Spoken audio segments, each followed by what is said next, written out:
Should we do a check on the language if she's on it? We can send her an email, so I'll send her a thing to stop as well. I'm sure she's fine. Okay. I'm not worried. Thank you for thinking about it. I'm sure she's fine. It's a point in life with the storage, yeah. Yeah. I have her info. I'll check in on her. I'll check in on her. Okay. Good morning, everybody. What a wonderful day it is over here at Chabad New Canaan for JLI. The course today is For All Humankind, Lesson 3. And the topic of today is educating children. So the general course, as we know, is what is Judaism's message to the world? What is our message to the world? So now, today we have a message about education. We have a message about education. In lesson 1 of this course, we said we had a message about God. Do you remember that? We said our message is there's one God and only one. And that is a very comforting message, actually. It's a very comforting message, we said, because if you recognize it's all one God, it means that everything that happens is part of God's plan. And the world is not a chaotic place of competing forces, and you're just a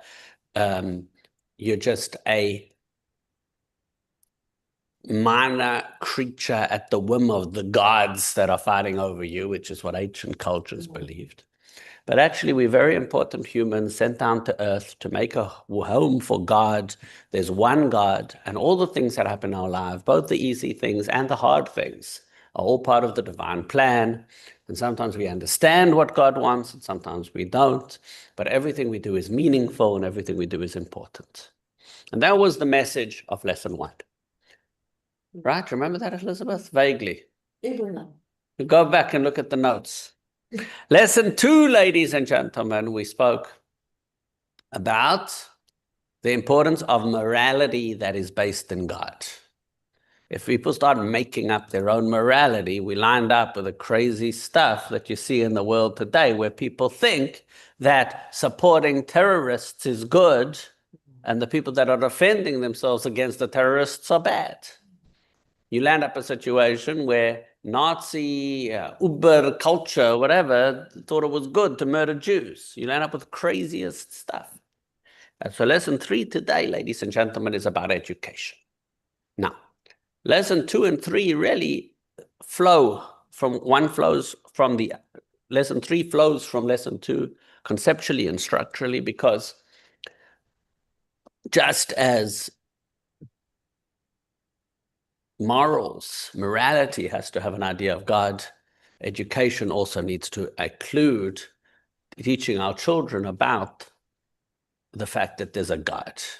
And we're going to talk about this as we go through today's class. So, lesson 3 in our books, ladies and gentlemen, page 83, the introduction says, educating children. Is raising kids all about career prep? What should we teach our children at school and at home? See the critical purpose that makes family life so central to Judaism's universal morality. And now, ladies and gentlemen, we turn to page 85 in our books. I'll go with we have an exercise. And the exercise is like this. Everybody stand up, stretch. We're going to do some exercises. I'm sorry, not that kind. It's said no one ever. Imagine opening, it said that's what the Jews said to God, right? When he came to give us the Torah.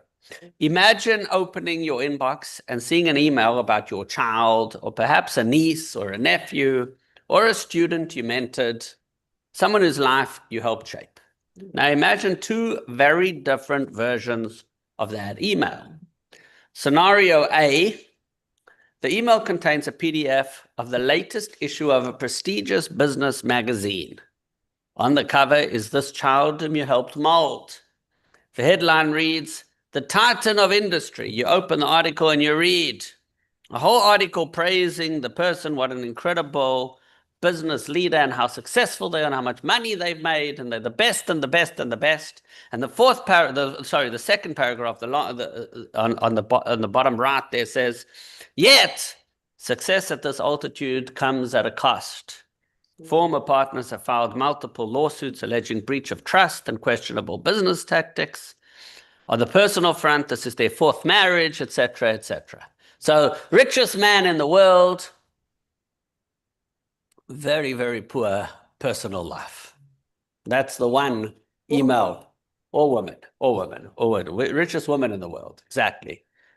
A little bit of a messed up personal life. So that's the one email you get. That's the one child you helped form. Meanwhile, you get another email for child number 2. Let's not do it as the same child. Let's do it as child number 1 and child number 2. You receive an email from someone you don't know. You open it and read, "Dear blank, I'm writing to you because of something that the name of the child whom you helped mold did for me. Last month, my business collapsed. I was facing bankruptcy, terrified that I would lose everything, even my home. Give me a name. Who's the name? Come up with a name for me. Brian is a competitor of mine. Meisha is a competitor of mine. They could have brought my assets for pennies on the dollar. It would have been the smart business move. Instead, they quietly reached out. They met me for coffee, offered me a loan to get back on my feet, and helped me think through a way to restructure. They saved my livelihood and my dignity. Then they asked me not to tell anyone because I didn't want recognition. I just wanted you to know you helped raise a person of profound integrity and kindness. You must be very proud." So you get 2 emails. One is about the titan of industry. Her name is? Oprah. Huh? Oprah. Wait, Oprah. wait. No. Her name is Madeline. I'm scared. Ernestine. Ernestine. Thank you very much. Her name is Ernestine.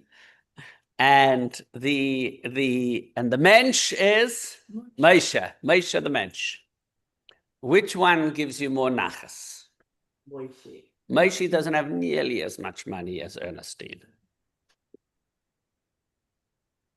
So it's funny, I was speaking with someone yesterday. He asked me how my kids are. I said, thank God, they're all great. He said, what would you say if one of them was just like awful?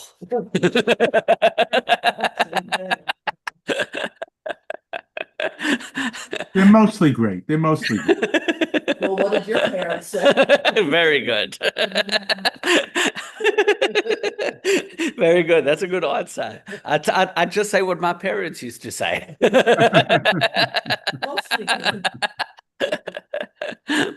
Now, ladies and gentlemen, having put out these 2 questions, these 2 scenarios, now come the questions. Which email gives you more pride and greater satisfaction? I think we all agree the second email, right? Now comes the clincher.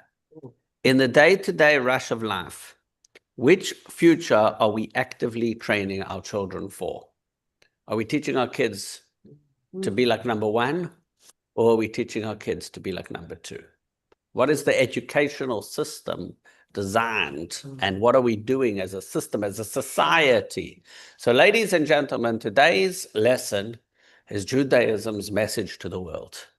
And since it's Judaism's message to the world, we are now talking to all the people in influential capacities, meaning that from the leaders at the top to the voters at the bottom, or the voters at the top to the leaders at the bottom, because that's really how it is. World Wrestling is running education, So there we go, exactly. So what are we teaching, what are we training our children for? To be titans of industry without any morals? Or are we promoting a societies where good people take care of each other and values and morals? And what do we need to do? So that's the opening exercise, ladies and gentlemen, just to get us thinking a little bit. So on that note, now we're going to go to the slideshow. Play from start. Use slideshow. Let's get the people on Zoom seeing the slideshow. And here we are. So how Judaism's universal values can help us build better lives and societies.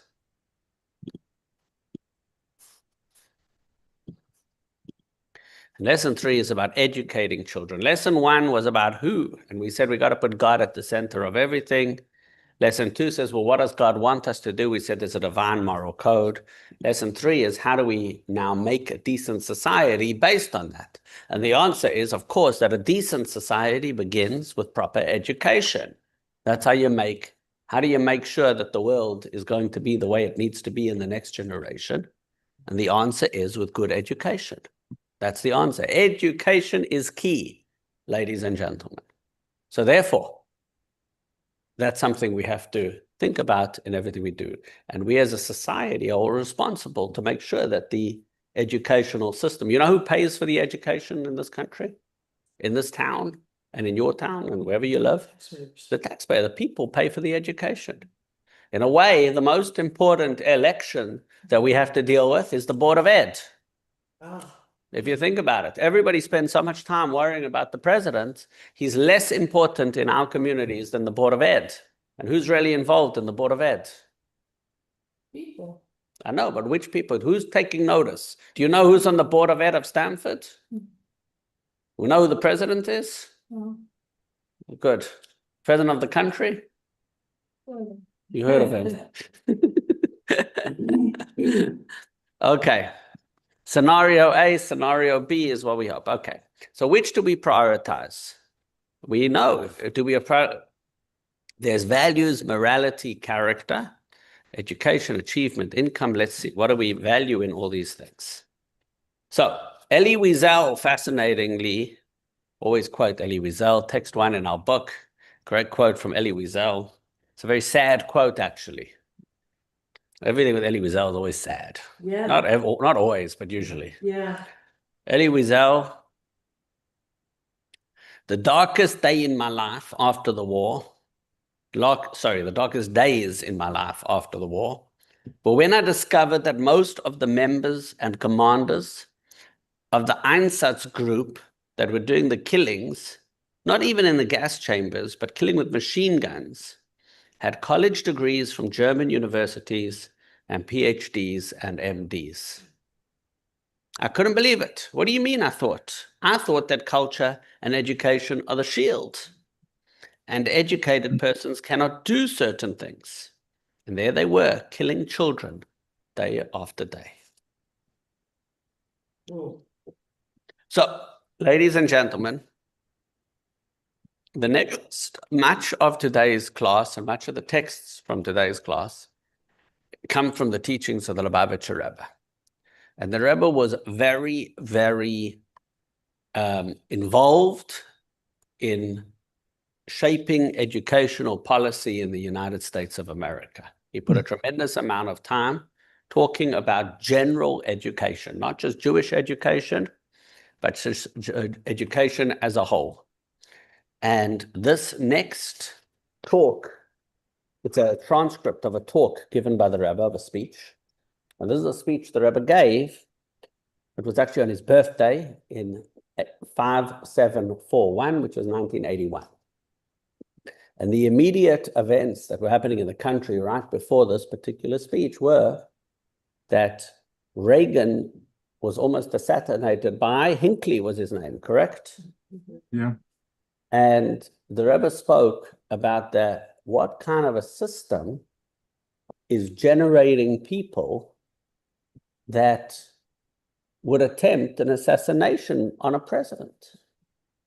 Now, I'm going to say that here we are in 2026, and we've just had a story where a star teacher, Yeah, that's right.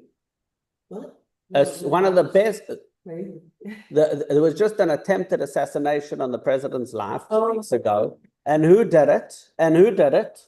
A teacher, and an award-winning teacher. So we have to ask ourselves, what kind of society, what kind of schools, what's going on where teachers are doing this kind of thing? So now, we are sitting in 2026.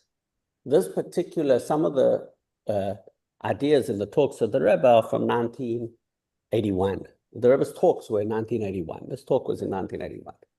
So some of what the Rebbe said in 1981 perfectly reflects what's happening in 2026. And some of it's different. You know what I mean? We're talking 45 years later. Things aren't exactly the same.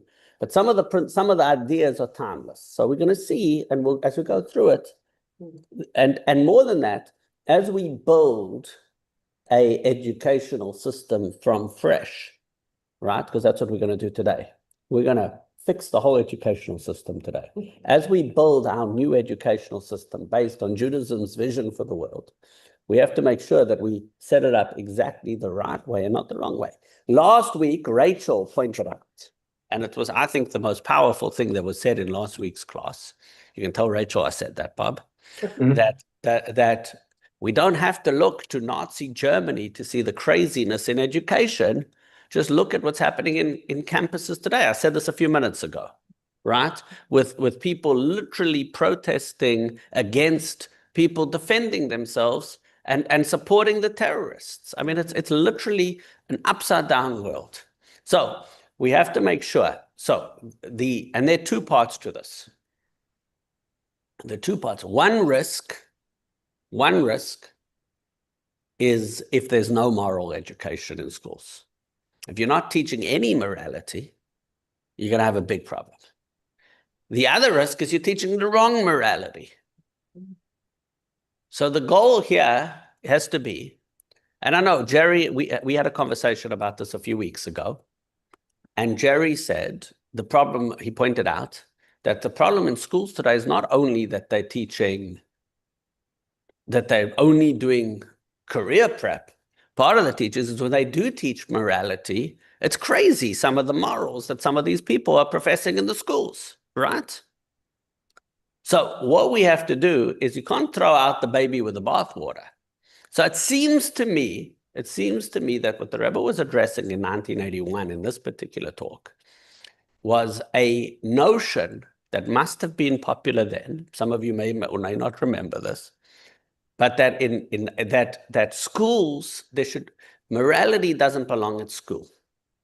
Kids have to learn morality somewhere else.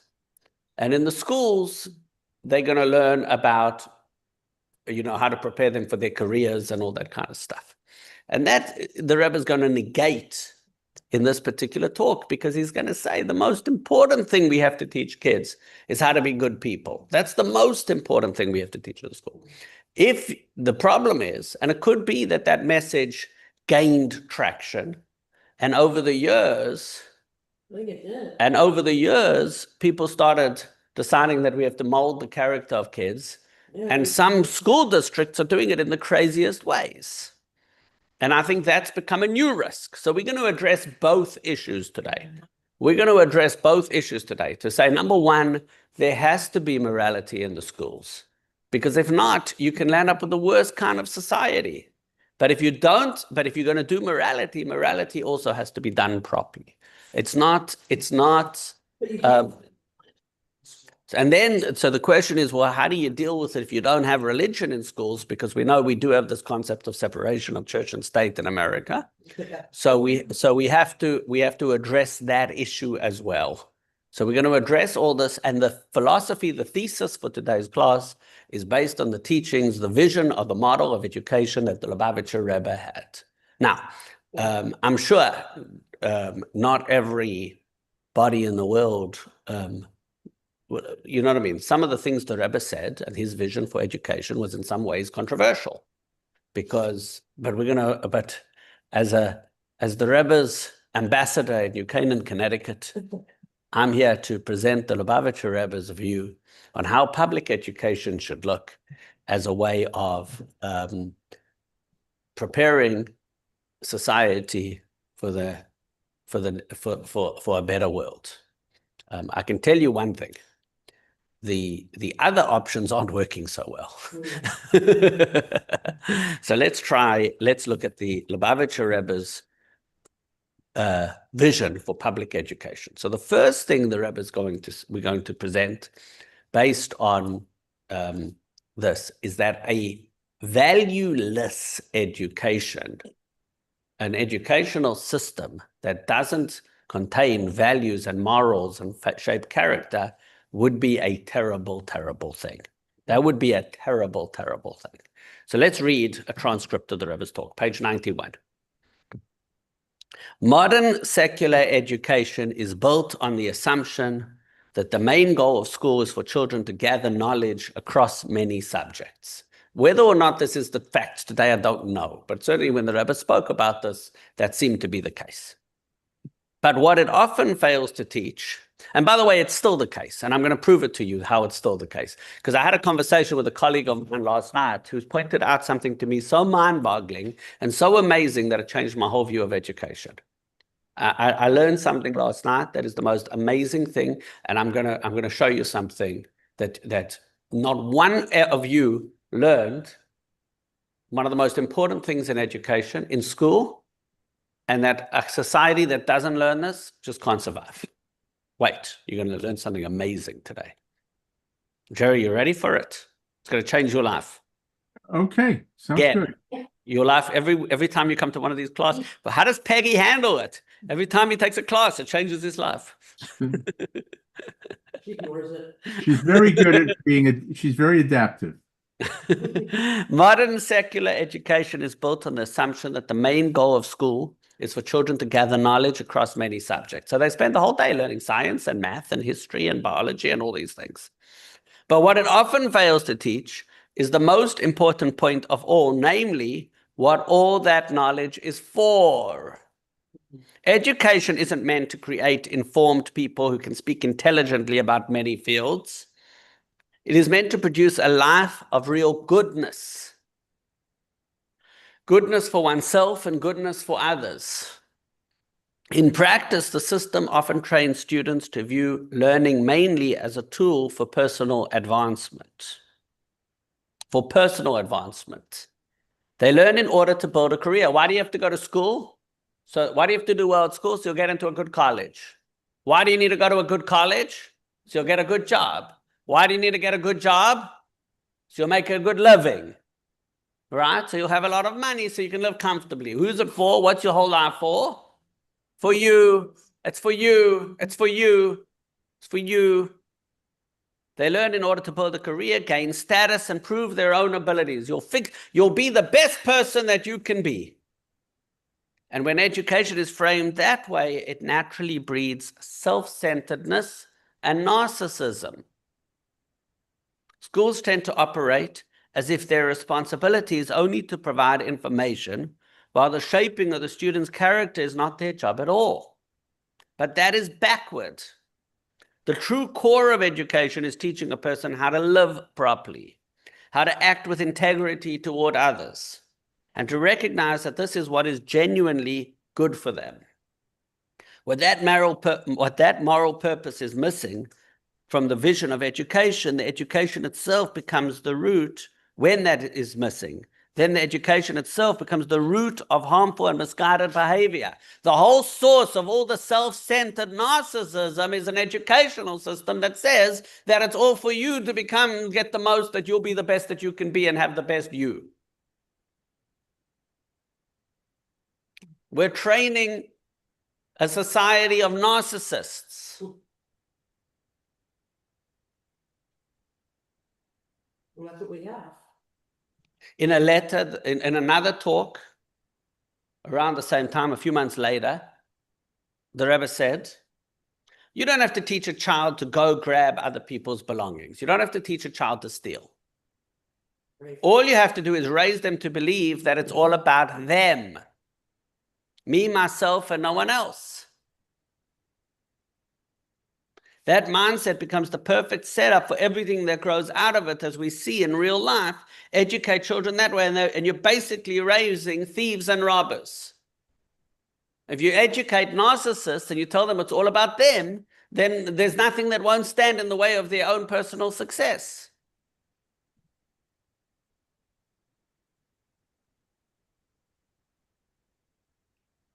So I'm going to tell you I'll tell you a fascinating thing. It's just amazing. This is an amazing thing.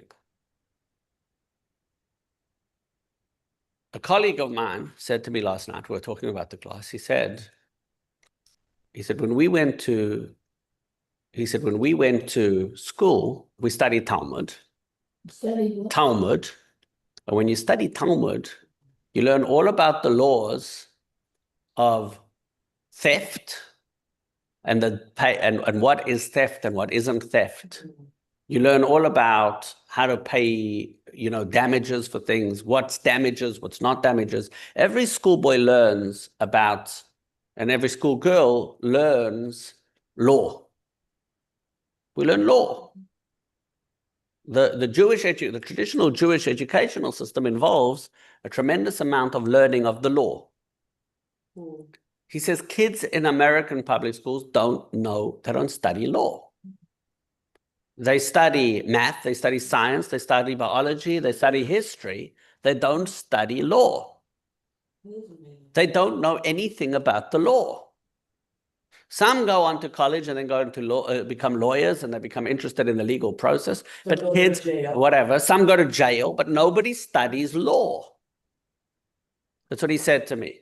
I thought it was fascinating. And then I responded and I said, I want to tell you something. When my kids study Talmud in the traditional Jewish school system, the first section of Talmud that kids start with is a tractate called Baba Metzia. They start with the second chapter, which is called Eila Metzias, which means these finds. And these finds, and you start with a Mishnah that talks about lost objects and the importance of returning lost objects. And if you find a lost object, when are you allowed to keep it and when do you have to return it? That's the first Mishnah you study. And they study this at great length. And actually, that first passage that they have to study is a very, very difficult passage because the Talmud creates a scenario with an unresolved doubt. And it's a really hard thing for kids to get their heads around. It's a very, very difficult passage. It's a very complicated passage. I don't want to get into it right now, but it's a very complicated passage. And there are some reformers in Jewish education that are saying that instead of studying this difficult passage, there are either easier passages of the Talmud that they should rather study and let them rather study something easier. Something to do with reciting the morning Shema. The time, there's an easier passage from a different tractate about the proper time to say the morning Shema. And a lot of new schools are moving over to study Talmud, but a much easier passage of Talmud. And I thought for a long time that was a brilliant idea because the kids really have a hard time studying Talmud at the beginning. And last year, one of my kids had a new teacher, and he was teaching this difficult passage about lost objects. And I said to him, I don't know why you guys start with such a difficult passage. Why don't you do what a lot of schools are doing? And said this. And he said to me, you don't get it. We're not teaching them Talmud only. We're teaching them not to take other people's property. We're teaching them to respect other people's property. By teaching kids that you have to return lost objects, we're giving them foundational skills for life on how to respect other people's property and not touch things that don't belong to you. And if you do, you have to return it. And we're giving the most important foundational values of how to be a decent human being. It's not just about the right time to say the prayers to God. It's about respecting other people's property. So yes, it's a difficult passage, but that's secondary. The main thing is the respect of other people's property. They don't learn things like this in public school systems. It's finders keepers. Well, there you go. And there's not even and so the idea that it's all about your advancement creates a generation of narcissists. And if it's all about you, then why shouldn't it be finders keepers?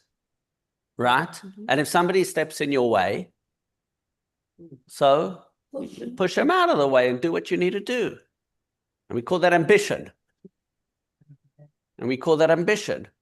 That's what the little ones do, unless they're taught. So the reality is, and therefore the Rebbe says, he carries on and he says like this, Elaine says, can you just say what you said again? Did you hear Elaine, the people at home? Because what Elaine just said is the most important point for the next part. Say it again, Elaine. I said that's what the little ones do in my class, unless they're taught differently. They just take each other's toys, food, well, not food, toys, mostly toys. So there's a very naive notion in Western civilization that all kids know how to behave from the time they're born. Mhm. It's not true. The verse says in the book of Job, the prophet says, page 92, a human is born a wild donkey. Va'ayipera adam yivaled. People are born wild donkeys. And the purpose of education is to teach an animal how to become a mensch. The purpose of education is to teach an animal how to become a mensch. Page 93, in the words of the Rebbe. The whole purpose of education is to reshape a child's natural habits. By nature, a child does whatever comes naturally with no restraints at all. As the verse puts it, the impulse of the human heart is self-serving from youth. That is why a child needs education, to learn boundaries and to gradually change their habitual nature until the mind rules over the heart, until thought and judgment are in control of emotions and impulses. And therefore, education, an educational system, the main goal of an educational system has to be to mold the character and make good citizens. The secondary goal is career preparement.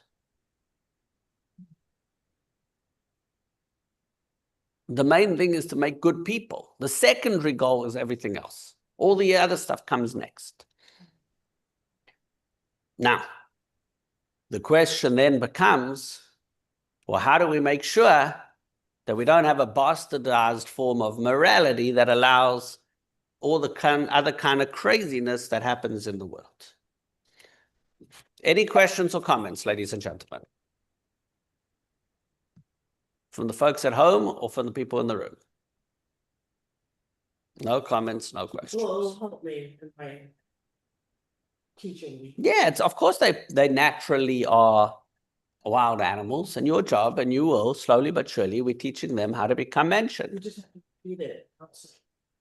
Yeah. And by the way, unfortunately, we can't rely on the parents to do this, because the parents are where they're learning a lot of this nonsense from. So an educational system has to do things in the right way, number one. Number two is, and we're going to see this, imagine you go to school, kids come to school for hours and hours and hours. The parents tell them it's important, you've got to go to school, right? School is so important. So they learn about everything except, imagine we didn't put this in there. We told the parents are going to do it. So what did you learn at school today? I learned math, science, and this. Okay, cool, that's great. But you didn't learn the most important thing the whole day, how to be a mensch. The most important thing is how to be a mensch. Imagine 18 years they're going through a school system that never once spoke about the most important things. Well, we used to learn that in gym, good sportsmanship. Our gym classes were. It's a very important part of it. So learning good sportsmanship in gym is a very important part of it. That's true. But it can't only be in gym. It's got to be in everything. So I do think that schools, by the way, schools are not as bad as we're saying over here. They do teach you cooperation and they do teach you this. But again, they have to, but the most important things. Now, how do we make sure that this comes to the forefront? Number one, is the purpose of education to sharpen the mind or form the soul? It's got to be this goal. And as we see, the Rebbe was a trailblazer in the effort to restore moral clarity to education. And this picture is so interesting. I have no idea why and how JLI found this picture of a Hebrew school in Colchester, Connecticut. Oh. And why they put it in this thing. I don't know where Colchester is. I don't even know where Connecticut is. But Colchester, Connecticut. Exactly. It's near what, Modus? Modus? What's famous about Modus? There's something famous. Is that where the earthquakes? Yes, Yeah. Yeah. They want Jews to go from New York to Buddhist in the summer, and they don't sell it there. Oh, interesting. I've been to East Haven, that's where they have the ferry. Correct, it goes to Chester. Oh, Chester and Colchester. Right, but they're not really. Oh, that's your hometown, Chester? Oh. Another fellow Connecticut. They're native. I'm always shocked when there's Jews in northern Connecticut, in these little towns. Chester's not northern Connecticut, No. is it? Central, middle. Yeah. Where are you from again originally? Waterbury. From Waterbury. That's not too far from Chester, is it? I'm just shocked when there's Jews here at all. I mean, up there. I know. I know. Like, one sector too. Never been to, but they're very, very different. Yeah. From the way it is down here in Yeah. Fairfield County. It's very Did you go to a synagogue as a child? Yes. Which one? Temple Bethel. In Waterbury. In Waterbury, there were two, and then there was the old shul with the women sitting upstairs on Kingsbury Street. It's not there anymore. But I hear. I have a friend whose grandfather was the rabbi there at that old shul. Shul maybe. That's good. But you never knew the guy. You never knew that guy, right? What? You never knew the rabbi of that shul. It's too bad. Okay. So, born good. Some people think people are born good. We are born good. We have a soul. It's true. But in terms of the animal soul's also very strong. And animal souls, for those that have studied Hasidus and Kabbalah with us, know that if you have an animal souls are selfish. And so if you have an education system that's there to feed the animal soul, you're going to have an education system that tells people to be selfish and narcissists and do what gets you ahead. And the reality is that our job in life is to raise good people.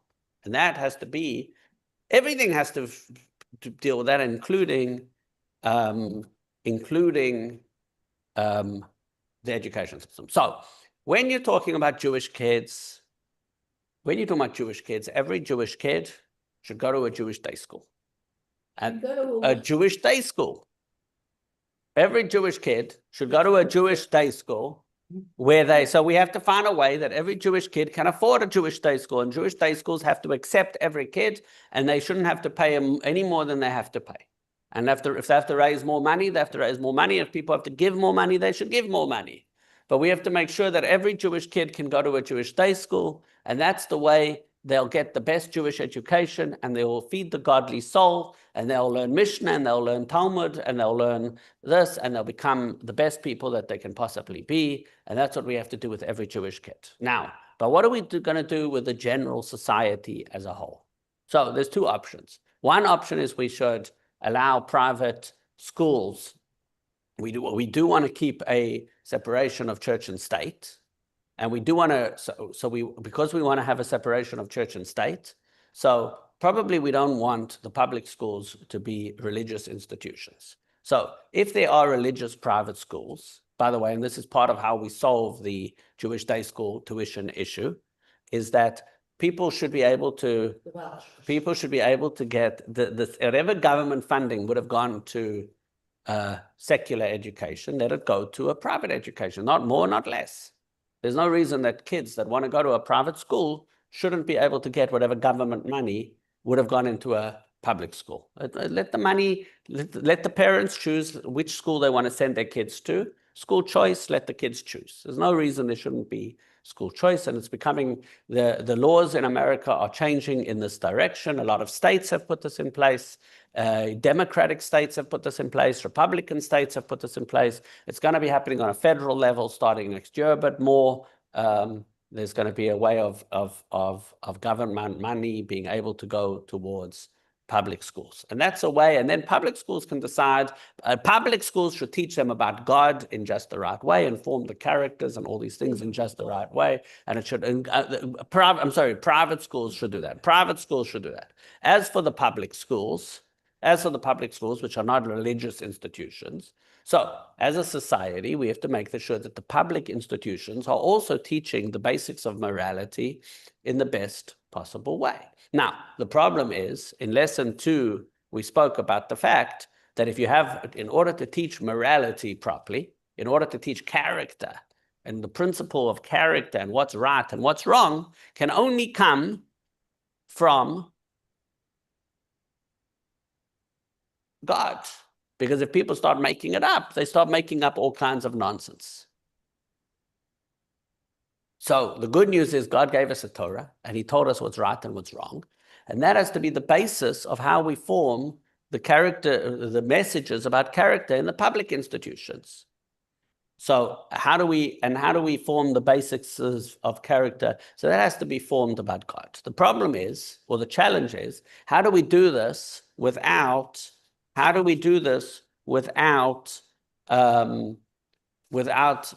violating the issues of church and state? So, firstly,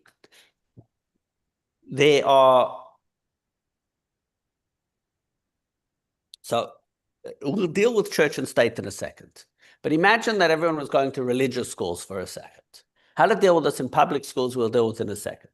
But imagine everybody's going to a religious school. So the most important thing you want to teach a child in a religious school about character is that God is watching you all the time. God is watching you. I want to tell you, I told the story before, but it's a great story, so I'm going to tell it again. There's a story I heard from Mara Vivi Darren in Stanford. And Mrs. Darren told the story. She remembers when Joe Lieberman was nominated to be you remember the story? I remember when he was. When Joe was nominated or chosen by Al Gore to be his vice presidential candidate. And I think they did the announcement in Stanford. Is that right? Yep. And they came to Stanford to meet, and one of the people in Stanford that day was Joe's mother, Mrs. Lieberman, Marsha Lieberman. Did any of you know Marsha Lieberman? Your mother knew her. So I knew Marsha when I first moved to town. She passed away a few months after I moved to Stanford. And I met her at the Darren's house a few times. And in the gun, she used to come. She was a very sharp lady. And she was at that point she was old, but she was an American Jewish woman, and she had a good brain, and she was the real thing. And one of the people that was in Stanford that day was Bill Clinton. And Bill Clinton said to Marsha, Vivi says she'll never forget, Bill Clinton says to Marsha Lieberman, he was so impressed by her, he says, Mrs. Lieberman, you remind me of my mama. And she looks him in the eye and she says, Mr. President, just remember, your mother is watching you. She's horrified.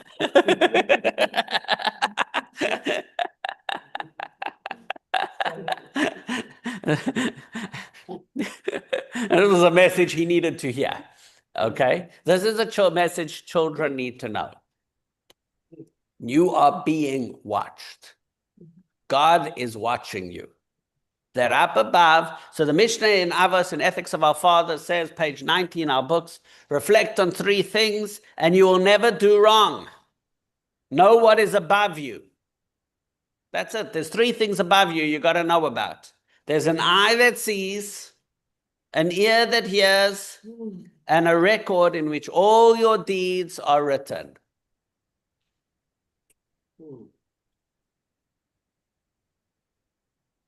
We always tell our kids, God is watching you and God is watching out for you.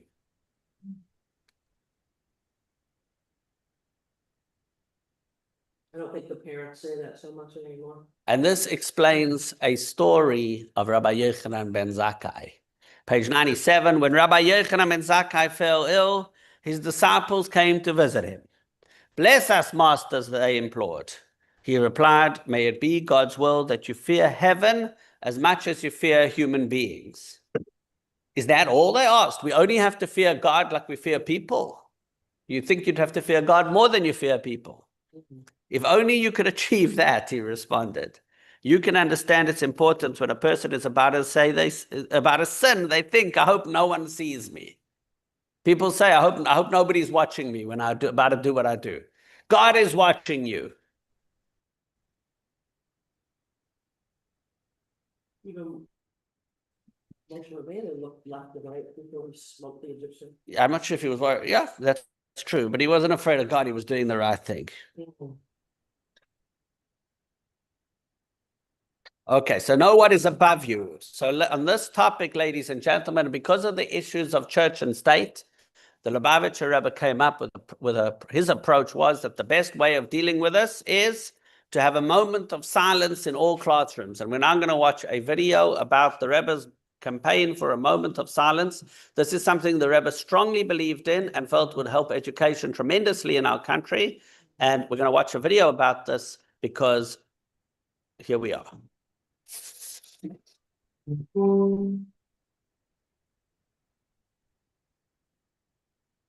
Each morning in Jewish homes begins with a simple prayer. I thank you, living and eternal King, for restoring my soul. A child begins the day knowing there is a king, and life carries responsibility.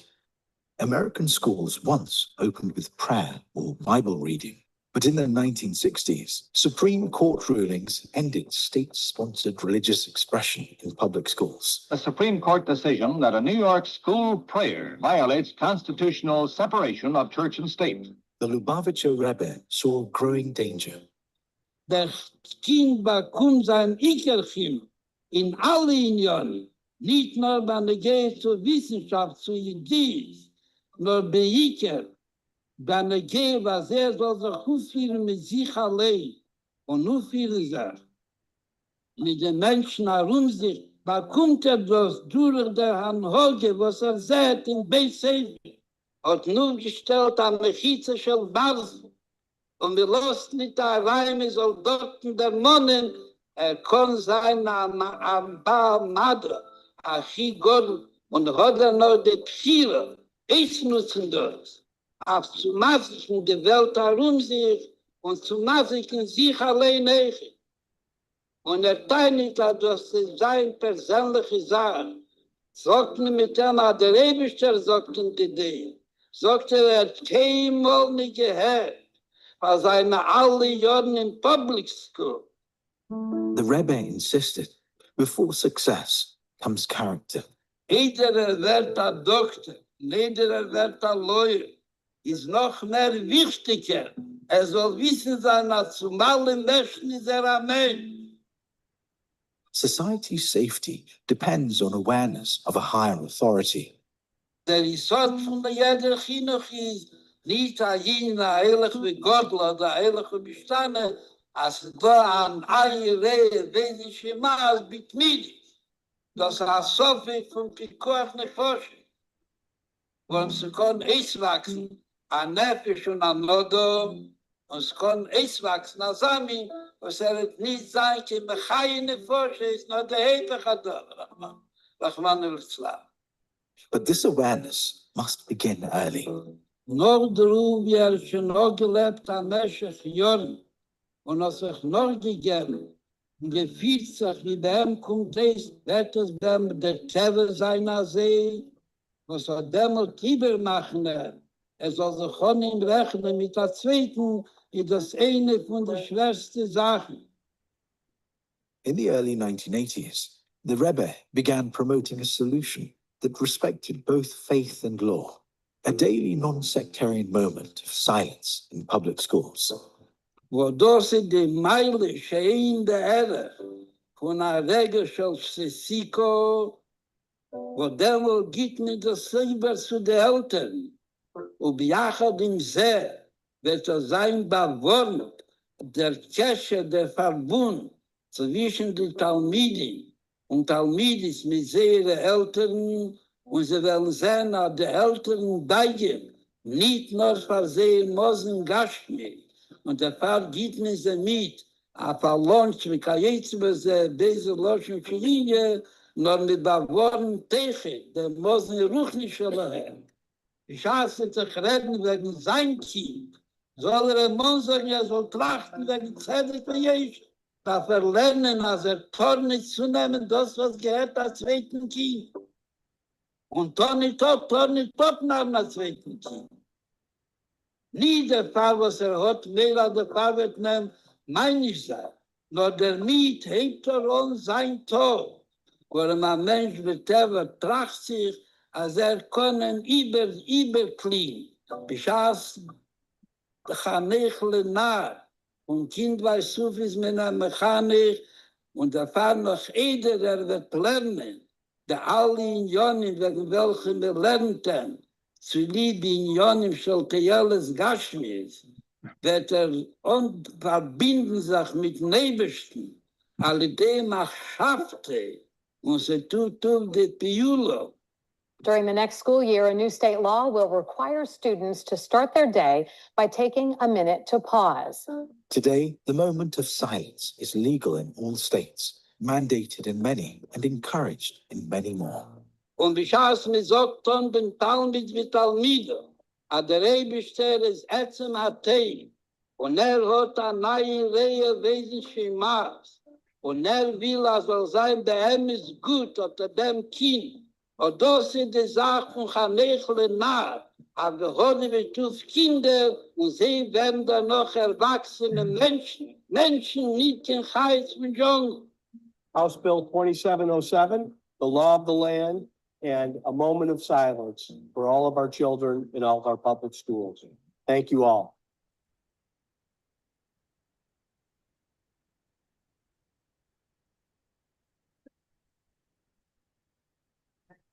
Where?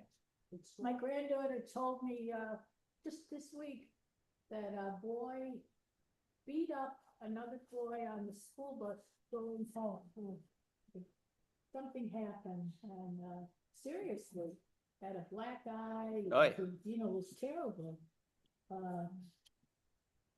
You know, sixth grade, this is a sixth grader, that's a 11 or 12-year-old. So there are many states where they now have a moment of silence in the states, in those states. It's allowed in every state. I just wonder if they actually do it. They do it in a lot of states. They do it, yeah. No, in Connecticut doesn't have it. You don't do it in Connecticut? No moment of silence to start the day in the schools in Connecticut. Interesting. Connecticut was founded as such a religious place, New England in general. No. Again, it's a moment of silence to reflect on whatever you want to reflect about. And there's no religious agenda in it per se, but it's a way, hopefully the parents are telling their children to think about God during that time. I don't think the parents are so much believers. Well, hopefully more and more. Okay. The point is it's telling the children, it's sending a message. So moment of silence is a time for reflection, meditation, or personal prayer. So that is all about education. Now, ladies and gentlemen, one of the 7 Noahide laws is, remember we said there's 7. So the 7th of all the Noahide laws is to establish a justice system. Is to establish a justice system. So on this note, let's look at the slides for a second. I was talking about this before, about the importance of education, of our law in education. The best medicine is? Humor. Thank you. Brilliant. Humor is the best medicine, exactly. The best is very good, Elaine. It's like a crossword puzzle. The best form of medicine is? Prevention. Prevention. Prevention is better than the cure, right? Prevention is the best form of medicine. And in a justice system, prevention is the best form of a justice system as well. The justice system, in other words, in America, the justice system is set up to be the referee. What we're saying over here, that the justice system should actually be the coach. We want to teach children how to live lives where they don't get into trouble in the first place. How to play the game in the fair and right and good and positive way, right? We've got to train people in the first place to be law-abiding citizens and good people. Pardon? I already see a problem. What's the problem? Because many people believe the law is corrupt. Judges, certain races are incarcerated. So the reason part of it is because, again, nobody likes the ref. The problem is the ref is playing, it's a hard job to be the ref. Refs are a problem. That's why we need good coaches. The whole system should be coaching and telling people how to do things in the right way and how to win the game and do things properly in the first place. So therefore, and in Judaism, actually, there's a very interesting thing about the Sanhedrin, about the Supreme Jewish Court, the Sanhedrin. And we're going to read about that now. Another speech by the Rebbe on the topic. And this time it's about judges as educators. Judges as educators. Page 102. The ideas behind the 7 Noahide laws are straightforward and intuitive. Things like the prohibition against theft and similar basic principles. So when we recognize that there is a need to ensure that the world is conducted with justice and fairness based on the 7 Noahide laws, the first place to begin is with education. In other words, we must focus on raising and educating the next generation in the proper path, training them to live with justice and integrity shaped by the values of the 7 Noahide laws. This kind of education sets the course for their entire life. Educate a child according to their way, and even when they grow old, they will not depart from it. Proverbs. It should be added that this point is actually included within the 7 Noahide laws themselves. Maimonides frames the commandment as follows: to appoint judges and officers in every district to judge these 6 commandments and to warn the people. Not only are judges there to judge the matter, but they're also there to warn the people, to tell them in advance, to teach them the law.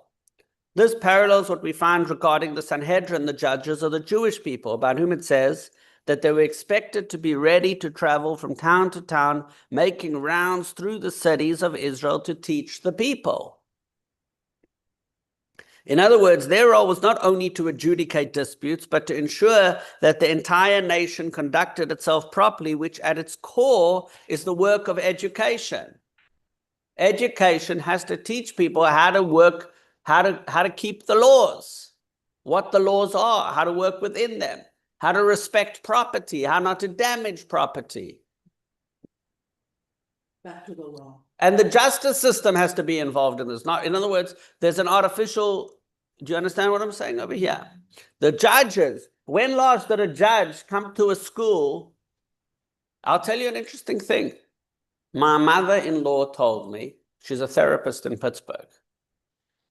They had a situation with a kid in the community who was stealing or vandalizing or something property in the religious community. There's a local guy, there's a local Jewish judge in Pittsburgh. So they set up a meeting with the judge and this kid for the judge to talk to this kid about the law and about the importance of property rights. And they created like a relationship, a mentorship between this judge and this kid to try to help the kid understand what the law is and what the thing is. And it was very successful. So I once asked her, I didn't know this. I asked her, what do you do with kids that steal? And she said, this is how we dealt with it. It was very successful. It's too bad Rachel's not here today. Huh? It's too bad Rachel. Yeah, her father was a judge, right? So the idea of creating mentorship between so we have this notion that lawyers and judges and the whole, it's all for the fights at the courtrooms. Imagine we took all that energy, or some of that energy, and put it into educating children on how to do things the right way. During the biblical temple times, I remember reading that 30 days before each holiday, they would teach the people the rules of the holiday. Right. So it's got to be with the rules of the holiday, and it's also got to be with all elements, and teaching children law. teaching children about the importance of property right. How many people understand there's so much in this that could be done there? So again, when my children are learning about the importance of returning lost objects, it's not about the Talmudic debate of which is the intricacies of the Talmudic debate. The whole point was to teach them about respecting other people's property. It was when I heard that, it was last year, the teacher told me that, changed my whole way I understand the whole educational system.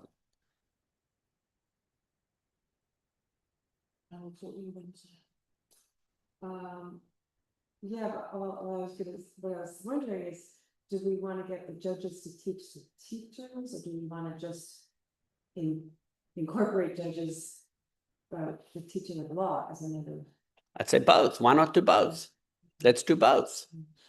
I bet there'd be a big interest in law. It's a very holistic approach to society. We have these fences up, these different divisions, Department of Education, Department of Justice, Department of we have to have a holistic view to society where and everything has to focus around education. Justice system. Of course it would. By the way, if you spoke about an issue that there's a lot of distrust between certain minorities and the justice system, part of it is because there's no relationship between them. Neither one knows what's going on with the other. Only at the worst point. They meet in the worst places. So if the judges would go into their schools and if the kids would get exposure to the judges, we could change the Field trip to the police station and they would lock us up. Really? That's what they would do? For years. Okay. What interesting. Secular law, the judges say they're the referee to see either you did or didn't follow the rules. In Jewish law, the whole idea of the judge is not only to be a referee, but to be a coach. So the legal system has to be coaching, not just punishing. There's an interesting thing that the parents, Hoire means meirim, teachers. So there's an idea that we can't just be responding. Okay, now this brings us, by the way, to the next thing. I think I closed all the slide out. Okay, the next important one of the 7 Noahide laws is the idea of sexual morality. But basically, the importance of families. And this next video is a video, we've seen him already before in this class, but how strengthening families and morality in the homes is also one of the most important ways of developing, and it's probably the most important way in terms of having a healthy society, and that is focused on in this video.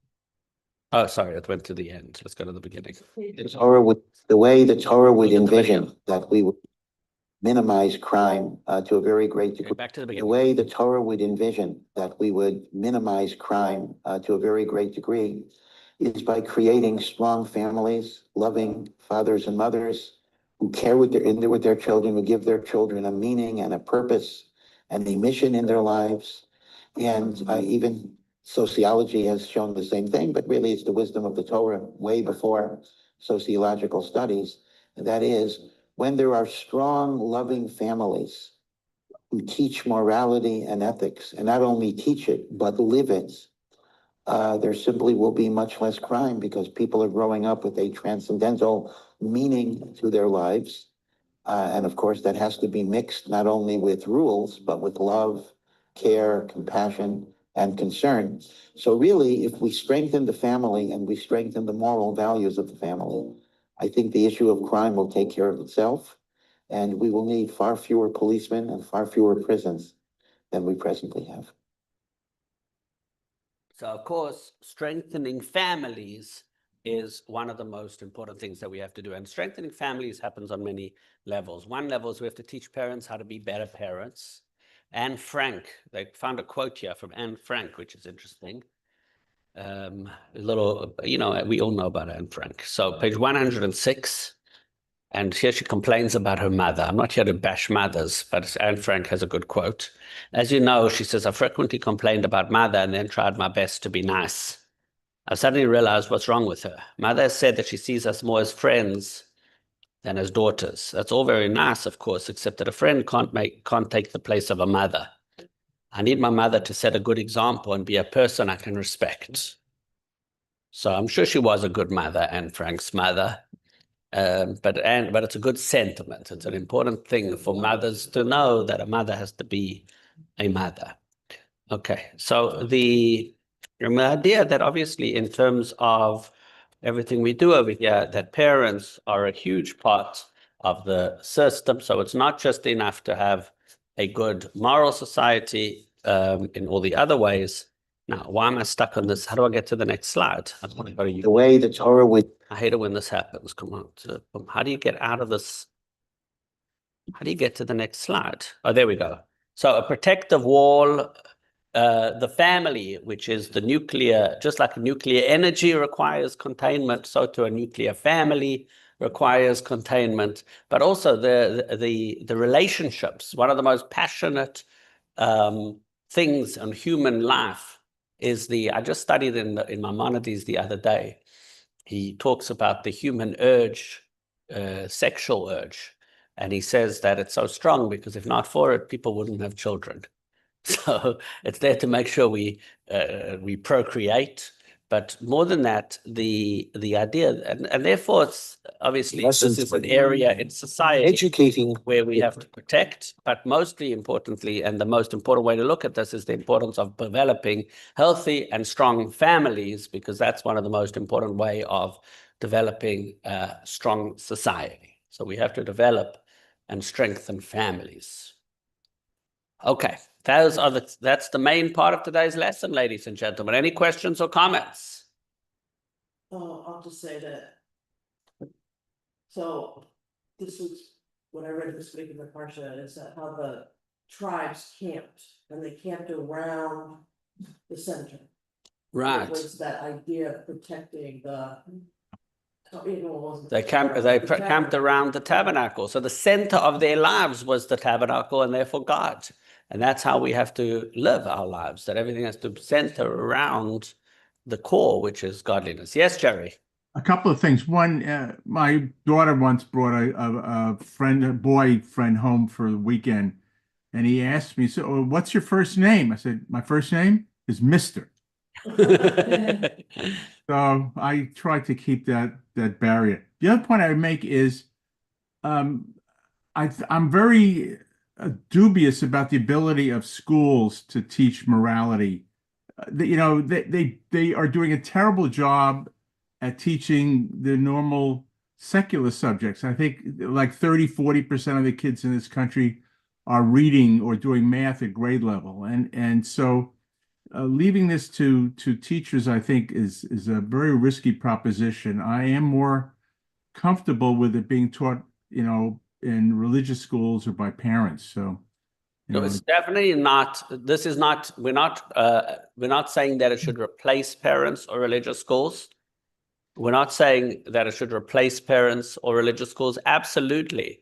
This needs to be taught first at home by parents and also in religious schools. That's absolutely right. But it cannot be that it's not taught in the public schools as well, because otherwise you're sending a message to kids, that, oh, we're going to go now invest in your future and your education and everything else. And they go to a jungle where there's no godliness and there's no values. And that would be a terribly confusing message to children. Now, the challenge is, how do we make sure that the schools get it right and don't mess it up? And I think that's what Jerry's concern is. So the way we get it right is, firstly, it has to be anchored in godliness. And so firstly, I would agree with Jerry that I don't think anybody who has an alternative. Now, I had a situation. I'll be frank, you be earnest. Okay. I had a situation. One of our kids for a while needed some special education. And we sent him to New Canaan Public School for 5 years. and not to Jewish day school. It was a big decision for us. It was a very hard decision for us. And I'll tell you, he did a wonderful, it was the best thing we did for him. He thrived, he's in day school, and he's doing brilliantly, and everything's fantastic. And he really needed that thing. And unfortunately, the reason he had to do it there is because the services that he needed, the amount of government money that gets poured into the school system, they had the funding to be able to give him all these therapies that he needed, and we could never have replicated that privately. Unfortunately, we had no access to those funds. So the truth is, I really do believe that what should happen is that parents should be able to have access to all those funds outside of the school system. And that being said, I do want to say that the school system in New Canaan was a wonderful school, and they absolutely focus on character. In the school system in New Canaan, it is a really, really good system, and they have programs for character development, and a lot of these programs do exist in the public schools as well. And they actually have a wonderful, wonderful programs where they are very focused on developing good citizens and good people in this way. Now, do they teach them? I felt, I'll tell you something that's something they don't do, which they should do. And I don't see why they don't do. But it's a very simple thing. If you go to a Jewish school, a Jewish day school, every day begins, forget about prayer. Before we pray in the kids' schools, they pass around a tzedakah box, and every kid in school gives tzedakah. There should be tzedakah in every classroom in America, should start with giving tzedakah. Okay, that would be the kind of character development thing, which is non-sectarian. There's no religion necessarily involved. It could be done. It doesn't have to get stolen. It will be a wonderful way of teaching kids, creating an ethic of giving. Okay, that's an example of something you could do in the school. So the reality is, and then, by the way, in Texas, they introduced the program, and there are many schools in Texas now that begin. It's a Chabad-sponsored program. Many schools in many school districts in Texas are now starting the day with giving of tzedakah. Okay? But it's the kind of thing, it's a small thing that can do this. So we're not saying, Jerry, and you're telling a kid, then you're starting your day saying, let's think about other people. Yeah. It's not all about you. And by the way, New Canaan schools, where kids are from a much more fortunate background, should be saying, should be starting the day by saying, thank God we're fortunate. Let's help other people, and let's give tzedakah, and let's do more. They do some things in some ways, in some grades, where they do fundraisers for poor people in Africa, and these are nice things, but it's not enough. It's not nearly enough. We need a lot more of the stuff. So to Jerry's concern, yes, that's why. Now, I want to add one last thing. We have time, so I'm going to say it. There's a story in the Torah that the Dinah, the son of Jacob, the daughter of Jacob, went out into the fields, and she met Shechem, the son of Hamor, and she was raped. And the sons of Levi came afterwards. Sorry, the sons of Jacob, Shimon and Levi, came, and they killed all the people of the town of Shechem. And the commentaries explain, now I don't want to get too much into the biblical stories and the massacres and all this stuff. I don't want to get into that too much, although I just did. But the main point of the story is that commentaries say that because there was no justice system in Shechem, because there was no justice system there, they were all guilty. Which means the converse of that is that every citizen has a personal responsibility for the justice system as a whole. So there's the responsibility of citizens. So now the question is, what is our responsibility as citizens? And our responsibility as citizens is to make sure, one of the responsibilities that we have is to make sure that the educational system and the justice system are functioning the best way they can. So I have a friend of mine, the same one I was talking to last night about that other issue, said to me he thinks in elections, the most important question on every ballot is the one on voting for judges. the one no one ever notices, right? There's these stupid probate judges and these things that we do. I know someone whose life is at the moment going through a very hard time because of a probate judge. So anyway, the point is probate judges are, here we vote for probate judges. In other towns, you vote, in other towns, it's got to do with inheritances. We don't, you and I don't, we don't have to worry about probate judges, Elaine. But the point is though, that and in some towns, like not in Connecticut, but in New York, you vote for state judges. These elections are some of the most important elections, making sure that things are done. So the responsibility of the citizenship. Furthermore, the most, as I said, the takeaway of today's class for me is that the most important elections that we have to take notice of, one of the most important elections that we must take notice of is the Board of Ed of our local communities, and make sure that we're electing good people to put good policies in place. And this is an area where we can be active, and we can actually have a much bigger influence in this area than we can in some of the national things. This is local, and we have tremendous, and so finding people of fine character to be on the Board of Ed, right, is a place to start to make sure that the school system has character in these possible ways. So these are ways that we as citizens can have a big impact on what's happening locally in our communities. You know, this section has brought home for me that I've always been uncomfortable with, you know, religion in the schools and whatever, but this has brought home is that if you separate the basic morality from religion, which cuts across all faiths, and bring it to that basic, it makes a lot more sense. And you know, the Rebbe was right there 30 years ago. I gotta tell you, growing up, the biggest bullies in my school were the Irish Catholics that all went to the catechism on Wednesday afternoon. And then the next biggest bullies were all the kids that went to Catholic school. They used to kick our butts on the way home from school.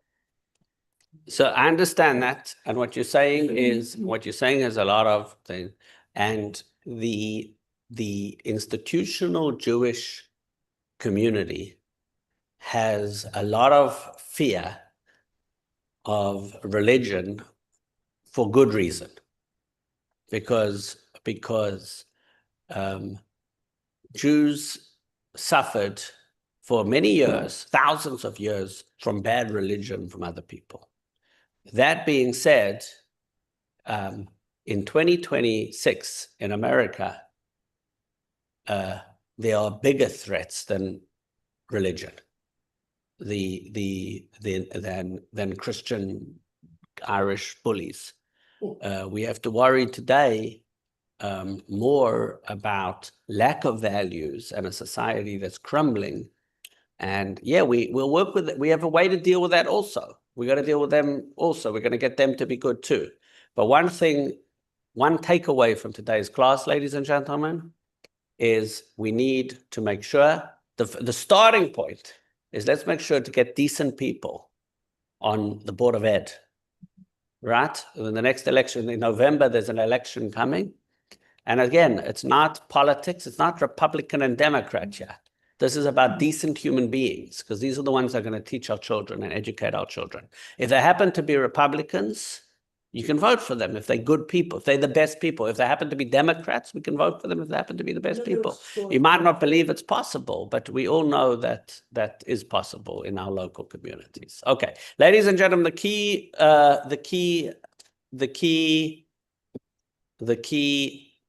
points video. Lesson 3. What happened? Share. Oh. Stop share. What's going on over here? And there was a school in Stanford. Educating children. After this. 1. Education should focus not only on academic success, but also on shaping character and moral integrity. While achievement and status are often prioritized, true education must teach students to live with integrity, respect, and selflessness, ensuring they become better human beings, not just more successful ones. 2. When education is solely focused on success, it can produce brilliant individuals who lack moral guidance. History shows that intellectual accomplishments without character can lead to harmful and destructive behavior. 3. For character education to be effective, it must be God-based, as this prevents the trap of self-centeredness and ensures that values are rooted in something greater than personal gain. 4. In addition to the source of values, awareness of external accountability, especially the concept that God is always watching, helps maintain integrity. Recognizing that our actions are seen encourages moral consistency and prevents the justification of unethical behavior. 5. In a pluralistic society where religion cannot be taught in public schools, a moment of silence provides a neutral, non-coercive opportunity for students to reflect on their values, the greater purpose of life, and the seeing eye as guided by their parents. It fosters moral clarity without imposing a specific religious belief. 6. The idea of a moment of silence in schools aligns with the Noahide law of establishing a judicial system, which requires societies to create structures that not only enforce laws, but also teach and promote justice. 7. The family unit plays the most significant role in moral education. It is in the home where children learn to shift from self-centeredness to a God-centered existence, with parents modeling and teaching the values they wish to instill. 8. The prohibition against sexual immorality in the Noahide laws underscores the importance of protecting the family structure, creating boundaries that provide stability and moral guidance for the next generation. Any last questions or comments before we call it a day? I nominate Jerry Fensterstock for the Board of Education. Good luck with that. I'm saying, one of the issues is that the boards of education spend most of their time, like 90%, on budget issues. Yeah. They really don't, I haven't seen much discussions of, morality or things of that nature. It's almost always fiscal matters. So Jerry, we'll put you on the Board of Ed, and you'll be the education candidate. Good luck with that. Okay. Thank you very much, everybody. Ladies and gentlemen, thank you for coming. May God Almighty bless you. We should have a lot of goodness and happiness and health. And I look forward to seeing you next week for good things. We're going to have services here this coming Shabbos. Everybody's invited to join us. If you're able to, on Shavuot, next Friday, not this Friday, but the one after, is the holiday of Shavuot. It's the holiday where we celebrate the giving of the Torah. Friday afternoon, we're going to have a reading of the 10 Commandments here at Chabad, and delicious dairy buffet and dairy dinner with ice cream and cheesecake. And it's going to be a fabulous program. Everybody's invited. So that's the announcements for today. Have a wonderful day, everybody. Thank you. Thank you very much.